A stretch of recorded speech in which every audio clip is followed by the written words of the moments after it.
Welcome to the Inspired Podcast, where we help women get on the path to God, one step, one story, one season at a time. This is a special season we're calling Transitions, a reflective series marking the past, present, and future of Inspired. You'll hear honest conversations with the women who help build this ministry and those stepping into what's next. Whether you've been with us from the start or are just now finding your place, we're so glad you're here. Welcome back to the Inspired Podcast. We're on season 7 and we're on episode 4. And today I'm joined by my friends, Chloe and Sam. What's up? Hello. Hi. Chloe's back on the podcast and so is Sam. We introduced Sam last week. And so if you missed last week's episode, please go back and listen to it. She tells her story. She tells where she came from and what she's doing now here at X Church, being the Inspired Director. And so her story was delightful. And if you want to get to know her more, reach out to her. What's your email? sam.eubank@thex.church. Okay. Yeah. So feel free to email her. Yeah. Introduce yourself either through email or on a Sunday morning. Yeah. I know that she would be so glad to talk to you. And then Chloe has had a life transition since she's been on the Inspired Podcast. Why don't you give us an update about that? So I think last time I was on here, I think I just got married. Really? I'm pretty sure. I feel like it hasn't been that long since I got married. So it's pretty sure that's what was the big thing I announced. Or maybe I was engaged. I can't remember. But since then, got married. And I just had my first son 6 months ago. His name's Ezra. He is just the absolute best, sweetest little boy. He's chunky and goofy. And it's been such a crazy journey the past 6 months. But he was born in March. And I got married the May before that. Yeah. So we didn't have much time. Turnaround. Yeah, so it was quick. He was, I like to call him a Bob Ross baby. So he was like a happy accident. A Bob Ross baby. Wasn't quite like... He doesn't have hair like Bob Ross, No, though. he doesn't. Maybe one day he could, honestly, if he takes after me. Yeah. So, but we weren't planning on having a baby that soon, but God just blessed us with him. And it's just been a really fun and crazy journey and transition, and just like not like thrown into motherhood because you have 9 months to prepare, but like I still feel like it. Yeah. You're thrown in. literally I'm like, okay, 9 months, but then you don't really have 9 months because you don't find out like right away, and then you just have to get ready, and you have to get all the physical things ready, and then you have to mentally prepare, and then you have a baby. So it's been a really fun, really crazy journey the past half of a year with Ezra. So Well, I can say it's like one of my favorite things to watch women become moms. Just because I know that for me, that was such a pivotal transition. And so I've loved watching you be a mom. It's fun. But that's what we're going to be talking about today is motherhood and nurturing, because it was a very highly listened to episode. We've talked about motherhood before, and I think it was listened to fairly well just because a lot of our listeners find themselves in either a position where they're mothering their own children, or they stand in the gap for in people's lives being a nurturer and like a caretaker. Yeah. And so that looks so many different ways. It takes on so many different forms. It's not only like biological motherhood, because I know that in my life, there's been so many women outside of just my biological mother that have played such key roles in not only my life, but my spiritual growth. Yeah. And so we're going to kind of be talking about that today and all that it entails. I know, Sam, last time you briefly touched on your kids, but can you recap us on your kids and their ages? Sure. Okay. I have 4 boys. I'm a boy mom, which is awesome. Yes. We all know. And my youngest is 4. That's Archie. And then I have a 9-year-old Finn, 11-year-old Jack, and I have a stepson who is 16. And so I've been in Talon's life, my stepson's life, since he was just under 2. So I've been around him for a very long time. Yeah. And that's a whole nother story of just being a stepmom and what that looks like. And that was my first foray into motherhood was in that role. And so having to learn how to navigate that and, nurture as a co-parent and figure all of that out. So Yeah. I got a lesson in that before I got to become a mama myself. Yeah. And that's quite the range of ages as well. So, and like, I wild. feel like caring for a 16-year-old is probably a lot different than caring for a 4-year-old. Oh my gosh, And yeah. so like you kind of span the gap of, you know, the whole gamut Yeah. of things. Yes. How would you say that it's most starkly different? Oh, goodness. I think in every season, you're letting go of something, but especially for my 16-year-old, he just started driving in July. Oh and this my. is obviously the first time we've had to go through this. And it was just like the scariest thing in the world when he took the car for the first time after he got his license. And I was out on the porch videotaping him. And like, he was just going around the block. But I was just like, that feeling of having to let go in that way and trust that he was going to be okay and that God was going to protect him in that. And so there's always seasons of letting go, though, even with our 4-year-old, like he's going out to preschool and having to let go of him in that way. And I just think motherhood, there's always a bit of you that's having to let go in some way. And the fear, the balance of the fear and the trust of, okay, they're ready for this season and I've gotten them as prepared as I can for this season that they're stepping into. And I can trust that where they're going, whether it's preschool or off in a car for the first time, that they're gonna be okay in that season. Well, when you said that, I was thinking like you were videoing your son driving away, but you were also talking about the letting go. And oftentimes I feel like in motherhood, there's this side of like championing something or a milestone or like celebration, but also this like probably inner turmoil of this is part of letting go. And so there's two things that you hold in that. And I find myself in the same boat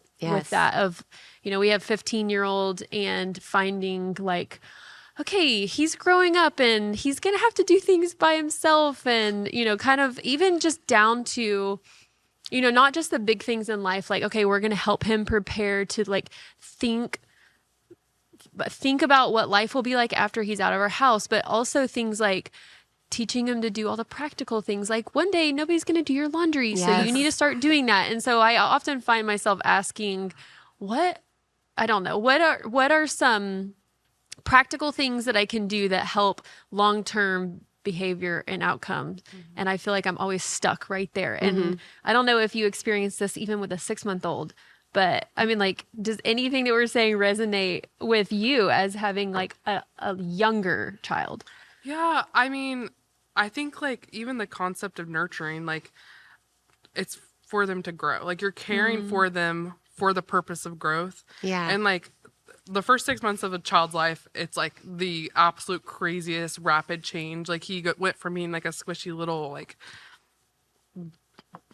thing that couldn't move and couldn't do anything on his own to now he's sitting up and he doesn't want to like cuddle for naps anymore. He just wants me to put him down and he doesn't want me to hold him as much. And I feel like just every time they grow, there's a new step of like letting go of a little bit of what used to be. Yeah. And like I've just already gone through that so many times. Like he went from sleeping in his bassinet beside our bed to like he sleeps better now in his crib. And well, sometimes he does. Depends on the night. But just, I mean, all of the little changes, all the little things you see. And like I'm experiencing this for like the first time.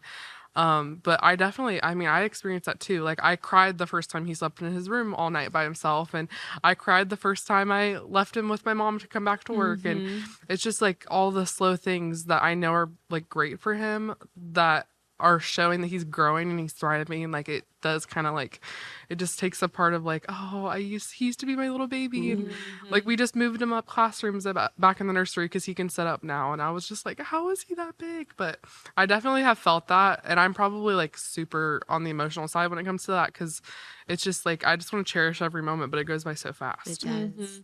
I had a friend I text about, like I sent my my son's homecoming pictures to, and I was like, just showing you, like I had to show someone, and she was like, oh, I'm so glad to hear that there's still firsts. And I was like, oh my goodness, that's so true, because this was his first year going to homecoming.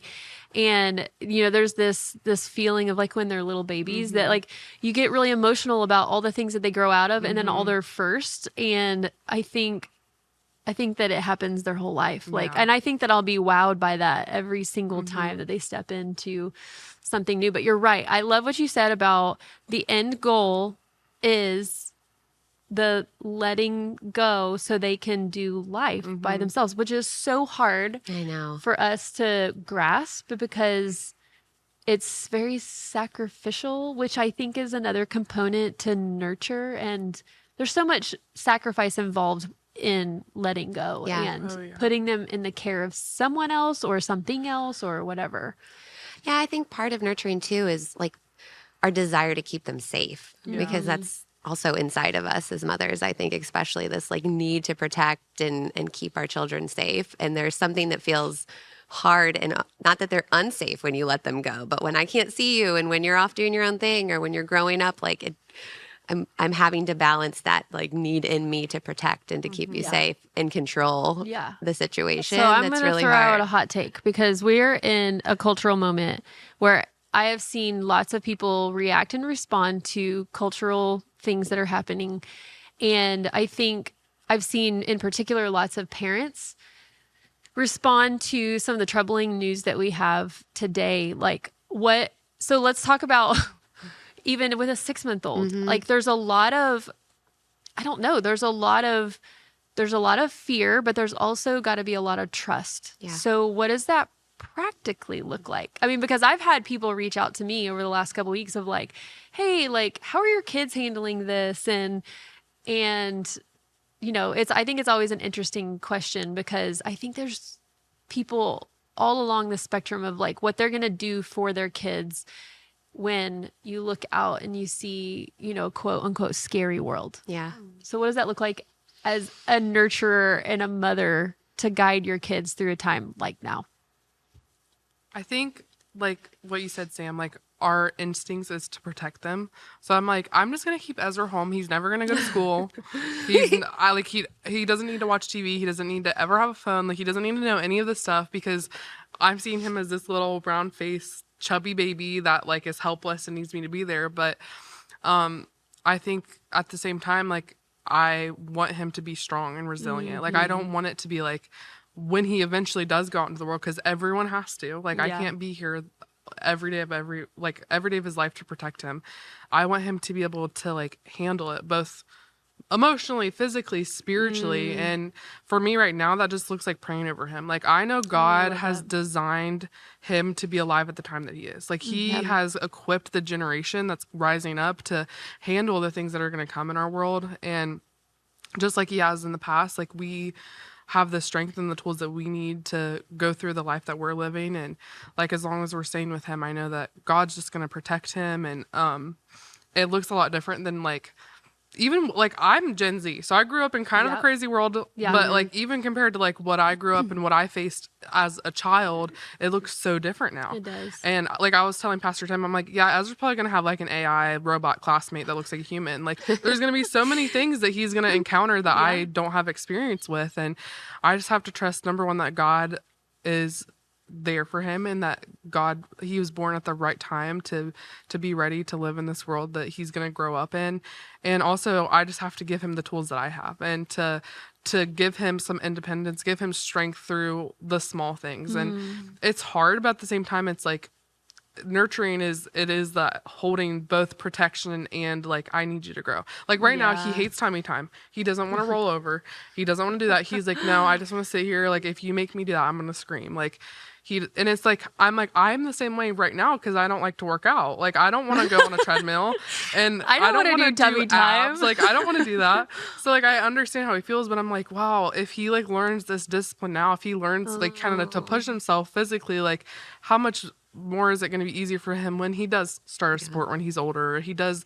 And it's like, even those small things, like just like I after 10 minutes of tummy time, I'm like, okay, I'll pick you up. But like, I'm going to try to stretch him a little bit past maybe what is comfortable, even for a little baby, which sounds crazy, but it's just not crazy. Cause I think back, and you could probably attest to this, it's all built on tiny little choices and habits. I mean, like you're ultimately shaping and helping form an individual and in their outlook, their worldview, their view of God, even through things like that.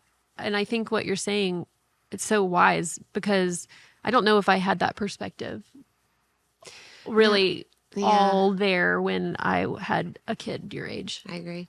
I was going to say too, you talked about God choosing this time for our kids to be born, which I totally agree with. And that's something I constantly have to remind myself of whenever I start to go into like, oh my gosh, the world's crazy. Defensive. But he also chose us to be moms at this time too, to our specific kids. And so I have to remind myself of that as well, that he is going to equip me and he's going to help me in the areas that I feel inadequate to raise them up in this crazy world. And every single time something else comes that I'm like, I don't know how to navigate this. God's like, well, give it to me and I'm going to help you. I'm going to give you the words. I'm going to give you the tools to do it. So it's both. I feel like I have to be mindful of how I'm even like talking about things in the world, like between me and my husband. Because now we've taken note of this. Like, it was like, gone are the days where we could debrief work or debrief current events and like without, ears that are like tuned in to exactly what we're saying. Listen to everything. They do listen to everything. And, like I've, even to like, if they've got their headphones in, like they have like one ear out and I'm like, they're listening. And so I think that it's a reminder to me that I have to, right. As humans, we can react or respond, and a lot of times we do a mixture of both, because there is this sense of like being home is a safe space, and it's where I can debrief and I can process out loud and things like that. But I have to be mindful of how it's coming out, because I think that my kids are absorbing that. But really, what I was going to say, tagged onto that is, I feel like what combats fear for me specifically in caring for them is having open dialogue and conversation with them and asking how this is hitting them, or is this hard for them to hear, or is it hard for them to see?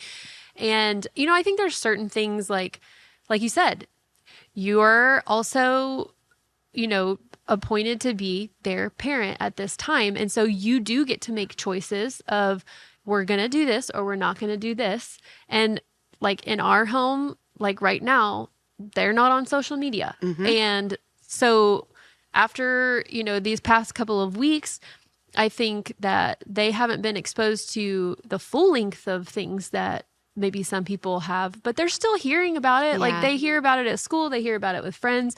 And so I can't act like, oh, they're not on social media, so they don't know. Yeah. Like I have to be bold enough to, have the conversation and keeping the conversation lines open and like, how's this hitting you? And sometimes I'm surprised. Like they're like, I haven't really heard much about it. And then I have to make the choice then of like, do I tell them or do I go? Yeah. And so I feel like I always am thinking through that. But I think that in this cultural moment, I have to be mindful that they're getting to the age where they can fathom the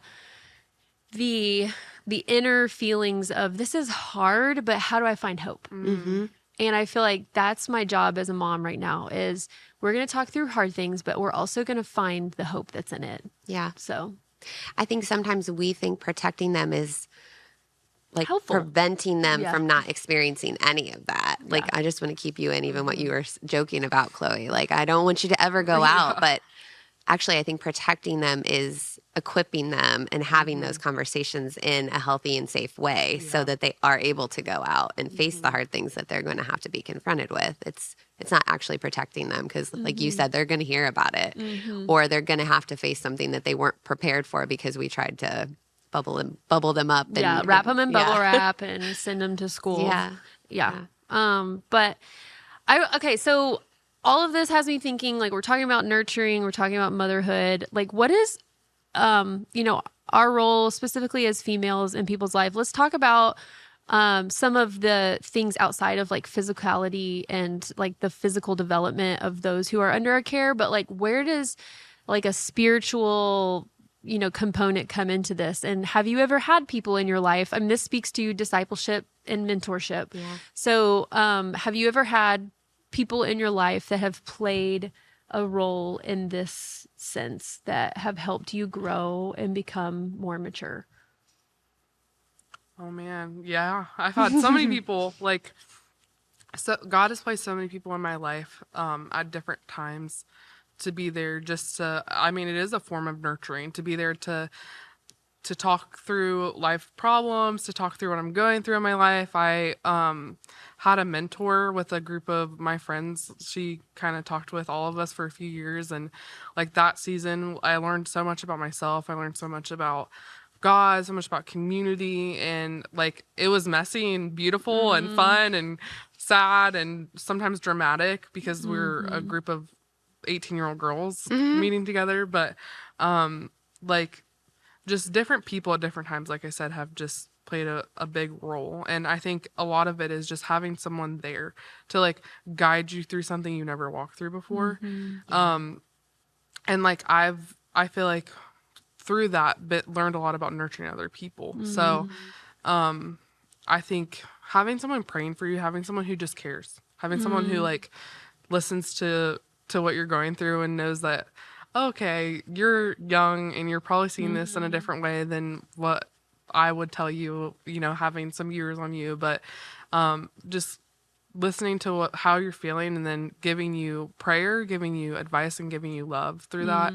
That has, I mean, played a pivotal role in like my growth and development, being a ministry leader, like having people above me who just see where I'm at and they're like, I want to help you get from here to here, and I want to see this growth in you, and I want to nurture that inside of you. It's been, I think, pivotal to me being where I am today and continuing to grow in my ministry, and even in my spiritual journey, just like having people who will sit and talk with me about, I like to like get deep into the questions and deep into, how do you feel about this? And what has God taught you about that? And having friends, even friends can nurture you, even though you're kind of like walking side by side with them, like just conversations can fill you up and help you grow, having different voices in your life. So I feel like I've definitely been on the receiving end of that. And I think, especially from other women, it's been just so powerful in my life. Yeah, I would say the same. I mean, I can remember, and I've talked about this, at length on some of the Inspired podcasts, but people in high school and in college who both just took me under their wing and gave me a front row seat to their life. And it wasn't necessarily like, we're going to sit down and we're going to study the Bible. And sometimes we did, but a lot of times it was like, come into my house when I am taking care of a screaming baby and trying to get dinner ready and switching out the loads of laundry and also trying to be present. Like those are my favorite times where someone welcomed me into their house to be able to do that.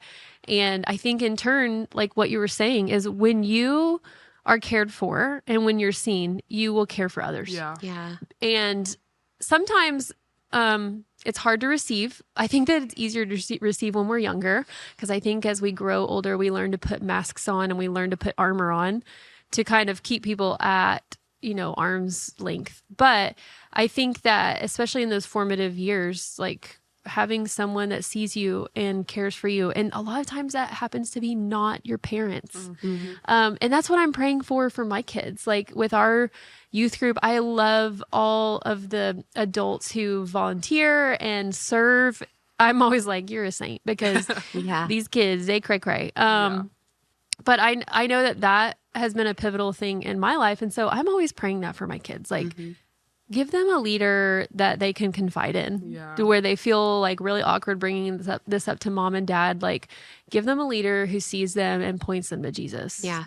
So I wrote down, and you just said this word, that to me, the times when I felt nurtured by other people is that they were just present with me. And I think like to nurture people well, you actually have to give them your presence and you have to be available to them. And so often that looks like just a conversation or feeling like you have somebody there that's going to listen to you. And so I also, my mom is definitely still like, I do still have that from my mom. I And love there are that. times when I'm like, I just need my mom. And the idea of like going home to my parents' house and having them and my mom like cook and take care of me still is something that like I can receive that. Aw, It's that's easy. so special. It's Where do they easier. live? They're like 2 hours away. Okay. So they were here this weekend. Aw. And I got to get a little of that from my mom and dad. But yeah, I'm blessed. And I was thinking about this, and I was blessed to grow up in a church where we had at 2 different times female pastors. And so just Oh, getting that's to amazing. see that role filled by a woman and how her unique gifts and nurturing played out like to the congregation and her voice. And I was blessed to get to experience and learn that even just in that role. And because I don't think that a lot of people often get to see that. One of them was actually a husband and wife that co-pastored together. And that was really cool just because very different like styles of pastoring and nurturing. And then I had a female pastor who was my pastor at the time when I felt called into ministry. And I think about her all the time and how just her influence and her voice and the way that she led had kind of influenced and led me. Well, yeah. Because we were created with, like male and female. Yeah. And so there's different intrinsic things about that you lead differently, you nurture differently, you care differently, you speak differently, you shepherd differently. There's so many different things. And I think that when you're able to see, like you said, a full spectrum of female and a male in a place of authority, gosh, that I know that we can it can be underrated, but that I think that can give people such a fuller image of our design. Yes. Yeah. Agree. So, Yeah. yeah. Okay. So Chloe, I kind of want to know, kind of as we wrap up, like what surprised you most about motherhood? What didn't surprise me? It's nothing like I could have ever imagined. Like I've always wanted to be a mom. Like it's always been something I'm like, I want to have like 12 kids when I was like little. Don't want that anymore. We'll see how many we have. But I think just one, it's surprised me how much love I'm capable of. Like everyone I says love that, that. and it's like, oh, you just don't know. But I'm like, I did not understand the depth that I could hold for, like in love for someone. Like just every part of me, every ounce of me, it doesn't matter if he's crying, if he just pooped, if something crazy is happening. It's like I didn't understand like my capabilities of love until I had a child. And it's like that also shows me how much God loves me. And I'm like, God, I've just been sitting here like having no clue that love that you have for your children. Like it is like all consuming and it's like the most beautiful thing. And I think that just surprised me. Like I didn't understand that connection because like I've been around kids a lot. I've nannied before, and I'm like, oh, I love kids, but like when you have your own kid, it's like different dimension. the love is insane. And it's just surprised me how much it's taught me about about God and about how He sees us. And another thing is how strong I am. And had no idea. Like Yes, girl. no clue. I was like, wow, I didn't know I had it in me to only sleep for an hour and then get up and have fun with my son in the morning and then take him to my mom's and then come to work and be at work all day and then be right back on mom duty at 5. And I just didn't understand like the strength that God put inside of me. And just seeing that has been so surprising. And then also just like the priorities that have shifted. Like my brain, I swear, has developed like 6 years in the past 6 months. And just how God's kind of like flipped everything upside down. And you just think like, okay, I'm gonna have this baby and like we'll eventually get back to normal and life will go on and the things that I've been working on and caring about and the priorities I had, like they'll eventually get back to the top. But it's like, no, God just flipped it all upside down. And like the things that I used to care about and think about, like they're gone. Like a lot of them are gone. Some of them are still there. They just look different. And there's been new dreams and things that God's placed in my heart. And transition is like the best word. It has been the biggest transition in every way, shape and form, physically, mentally, emotionally. But I think the thing that has really surprised me most is just how amazing it is. And I again, never thought that I could feel this much joy in some of the hardest times of my life. And I just feel so blessed to have a son, even though I didn't necessarily have it in my timeline and my 5-year plan to have a baby right now. And all of that has just been one of the most beautiful things that God's ever blessed me with. And the journey that I've gone on with my husband has just been really amazing. So it's really hard. Yep. So much love. It's really messy, but it's so beautiful. And it's nothing like I don't know. You just have this thing in your head, like, this is what motherhood will be like. Oh, this is what it's going to be like when you have a baby. Yeah. And when God appends your plans. yeah. It's like, nope, it's going to be completely different, but in the best way possible. Yeah.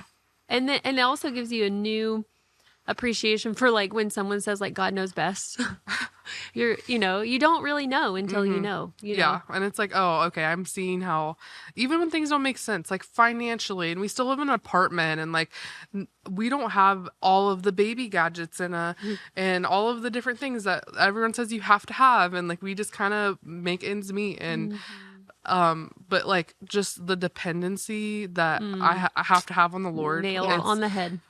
I have to lean on him for every moment. I'm like, Lord, I'm trusting that we're going to be able to buy all the formula. And, of course, we just bought a bunch of diapers that he just grew out of. So I'm trusting that you're going to help us figure that out. And I'm trusting that, when he gets sick, that he's going to be okay. And that, when I have a really rough evening, that it's not going to scar him for life or whatever it is. Like all of the things I've learned that true dependency on God is like the key, because as much as I love my son and want to nurture and care for him, God does more. And like, he's going to step in and fill in the gaps that I'm not going to be able to fill in. And I have to just trust that, because if not, then I would go crazy. So this is a funny question. Have you ever heard the word glazing?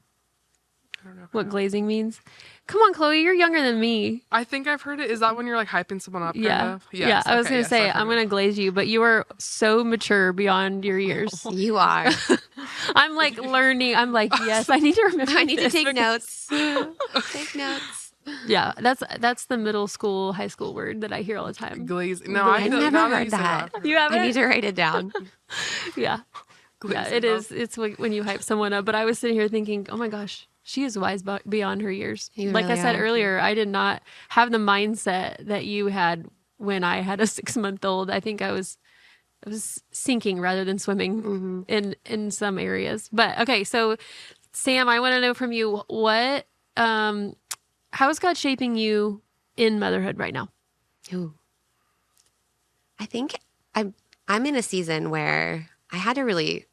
A lot changed in our family's life. So this is the first time I've worked in an office for years and years and years. So I've been home with my kids, and just resiliency is the word that comes to mind, because it was scary to me to leave my kids. It was scary to have to figure out all the logistics of what it looks like to come to work, and are they going to be okay? And what if I'm not home and they need me? And I have learned that, first of all, my kids are resilient, and they are going to thrive when I'm thriving and doing the thing that God called me to do. And I'm also resilient. And so God is stretching me beyond even what I thought my capacity was to do all the things that he's put in front of me and called me to do. And so I'm just learning to surrender the things that I feel like are out of my control, or the things that feel really, really hard to him. And then, like you said, he strengthens me every single time I'm willing to just let go of the things that feel beyond my control, or even just yesterday, Mondays are nuts. We have I'm coaching 2 soccer teams. My one kid has football practice.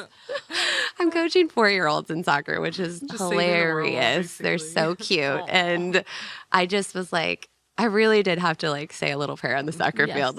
You have to get me through this, because I am so tired. Yeah. I don't know how I'm going to pull it together. Yeah. And he did. And that's a silly thing. But I was just like, whatever I need, God, you're going to help me. You're going to give it to me. You're going to provide it for me. And so that's what I'm learning, is just to give it to him. I don't have to have every single thing figured out. Even childcare, which I can do an entire podcast about childcare. It's so hard. But even leading up to this job, I didn't know what I was going to do with Archie. And I was just like, God, if you're calling me to do this, you're going to help me figure it out. And he did. And so it's just letting go of all those things. And not that I don't have to do some of the legwork to get things figured out, but he is going to provide in every season. And so they're resilient, and so am I.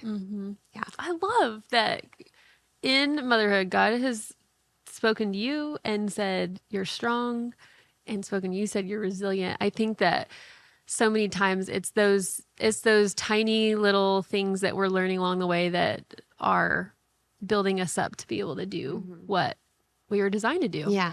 And that you have both said that you don't feel equipped. And so there's dependency, like you were talking about. And then there's like resiliency, like, which to me speaks about like creating the space in order to like be stretched. Right. Yes. And that's what I would say that God is teaching me in motherhood right now is the creating the space. And that's for me, grounding myself in who he is, rooting myself in his love. And then also like, how do I create a space for my kids to where they felt seen and they felt heard? Because I think that there was like a lot of, just like in growing up in the church that I grew up in or what, I think that there is this tendency of me to feel shame. Like, I don't think that it was necessarily all, church or the messages that I was receiving. I think that it was just my ability, like my feeling like I need to hide. And, I think that I was a big people pleaser. And so like when someone was unhappy with me, I was crushed, and I didn't feel seen. And so I've been so conscientious of like, now that my kids are at that age where that happened to me, like I was in my like teen years, how do I create a space for them? And so much of it is just listening and not fixing. And I think that I'm a fixer, I'm a doer. So I tend to go into situations where I'm like, I can fix this.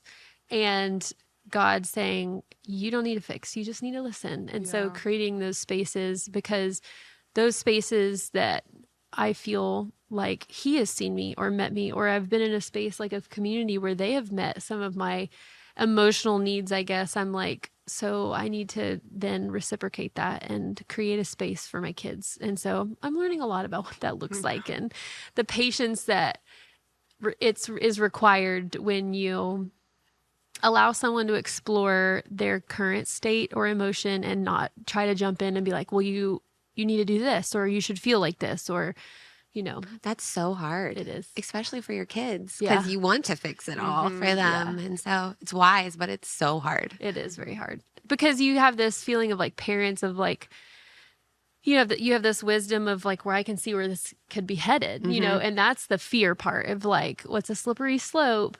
But having the confidence and the trust that God cares about them more than I care about them, which is unfathomable to me. Yeah. But God cares about them more than I do. And so he's not going to let them fall. And they will reach out to him and develop their faith in him, because like you were saying, like the end goal, like one of my heart's, desires is that when they move out, whatever age that is, that they have learned to establish a relationship with Jesus on their own and not mine, Yes. And I think that there's been so many times where I'm like, I know that my faith plays into like how they develop their faith, but there's a point where they have to make it their own faith. And that's hard. Just hard to be patient and wait and, long for that, but also like let them develop it on their own. So, and sometimes I think it's developed more in times of hardship or when you go through struggles. And not that we want our kids to experience it's so hard to watch them kind of like that's wrestle where I think they will maybe encounter God more. And so to always prevent and always protect robs them of getting to experience God for themselves. Yeah, it's true. Yeah. But that's hard. Yeah. As a mama. Well, let's wrap up. Yeah. I feel like every single topic we talk about, there's a lot more to uncover, and maybe there will be future podcasts on it. But just one word of encouragement for those who are mothers or caretakers, like what would be your word of encouragement to them as they're navigating like the tension of caring, but also being cared for, like needing to be cared for. So what would kind of be your encouragement? Maybe don't know if this is specifically to one young word. moms. I don't know. Oh, young moms. No. I'm not an expert. I've been doing this for 6 months, but I feel like the biggest things for me is one, it takes a village is real. Like lean on your village, create a village. Don't isolate yourself. Don't, think that I'm the only one who can do this. I'm the only one who can help my child grow. And you're going to be the best at it. And that's that's good. Like you're going to be the best at taking care of your kid. But also just like how God has different expressions of his love and care for us. And we have the Father, we have the Son, we have the Holy Spirit. We get to experience them in different ways. It is helpful for your child to experience love and nurturing from different people. And if you trust them, That's let good. them That's take good. your kid. Let them take your child for a Friday night so you can go on a date or you can get some chores done and, maybe do an overnight or that's been so hard for me. It's so hard to let go of that and to trust someone with like your most valuable possession. I mean, they're not really possessions, but your most valuable Well, possession. they're in your care. Yes, but I feel like God has just taught me that there is so much joy to be found in your community, in your village, and in raising a child. Yeah. And take your kid back to the nursery. It's hard. I know it's scary, but establish a relationship with the people back there, and they're there to care for you so you can experience church. And I know that's like, I mean, even me, I literally work here and I know everyone that's back there, but it was hard for me to let go. And I know a lot of moms, it's hard for them to It's be like, hard. I don't know if I can, but I think just being able to take that step of trust and lean on your village is going to just change your life. It's going to change your world, and it's going to be good for your kid. It's not going to be like robbing them from something, but it's going to be adding to just the love they get to receive. It probably will not scar them. Yes, they'll be okay. And I have to tell myself Resilient, that. right? There's Kids a are tough, and we're all They are. tough. And like not only that, but like we were made to experience life around other people, and just getting to see that for Ezra has been a blessing. And it's been so hard, but also just getting to see how much he loves like his grandparents and how much he loves the serpent leaders back in Dreamers, and that blesses my soul so much. And I know that it's blessing him, and he's establishing that church is a safe place for him, and that there's people that care for him wherever he's at. So I know it's hard, but you can do it. And if I can do it, you can do it. Yeah. And then 2 more things. There's a season for everything. I've learned that there's so many seasons with the newborn and the infant phase, and Ecclesiastes 3:1 says there's a time for everything and a season for every activity under the heavens. So whether you're in the baby-led weaning stage or the sleepless nights or the 6-month sleep regression or the, you're trying to figure out whether to do this or to do that, and there's all these options, and well, that baby's crawling but mine's not, and I'm trying to figure it out. Like, just know that there's a season for all of the hard things, for all of the good things, for all of the learning, all of the growth. Like, it's a season, and God is going to give you strength for whatever you're going through. Yeah. His grace is sufficient for us because his power is made perfect in our weakness. That's been my Preach. verse, my banner since I've had a baby, just to know that his power is being perfected in all of the parts where I'm not strong enough. Yeah. He is. And so just know, like, it's not forever. And even like the small little things, I'm like, I have to tell myself, I'm like, this will only be a short amount of time. Even a year from now, he's going to be in such a for different sure. season of life. And so will I. So just hold on to that and hold on to God's strength filling in all Good those gaps. perspective. That's so good. I don't know how to follow that. Words of wisdom from Chloe. It's so good.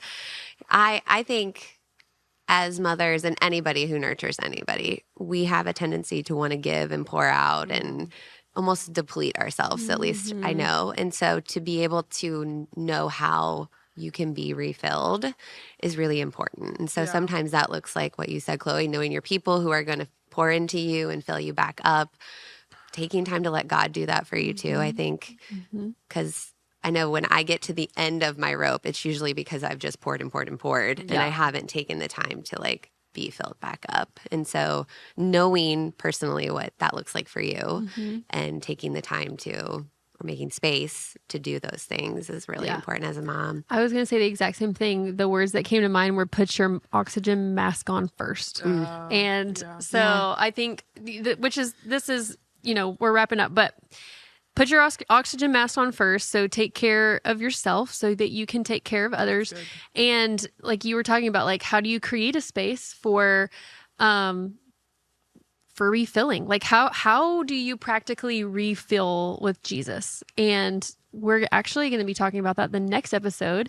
We're going to have Tisha Smith on. She's our new discipleship director, and we're going to talk about discipleship. We're going to talk about spiritual formation. And so, I mean, this is going to be the perfect episode to segue into, because we're going to be talking about everything that is entailed into, like, how do you get to a place where you are being filled and that you're being replenished so that you can pour out to others. So I love that advice. You and I had the same thing. It might be in our stage of life, but I don't think so, because I think even in your phase, like, you have to fight, even though it's so hard because little babies are physically demanding. Yeah. It's still so important. But I remember at that phase thinking, how do I even take a moment if I'm waking up in the middle of the night anyway? Like, how do I even have one spare moment?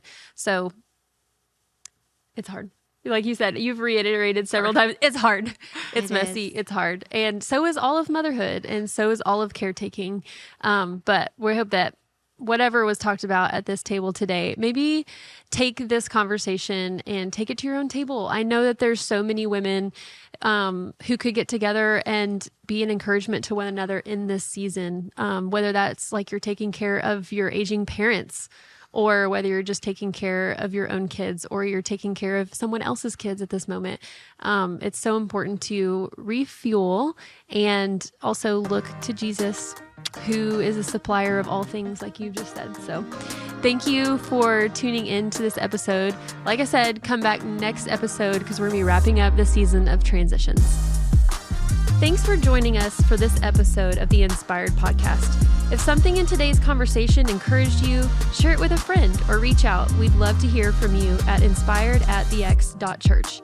And remember, wherever you are, you're not alone. You are designed by God, invited to discover more, and welcomed to dwell with Him.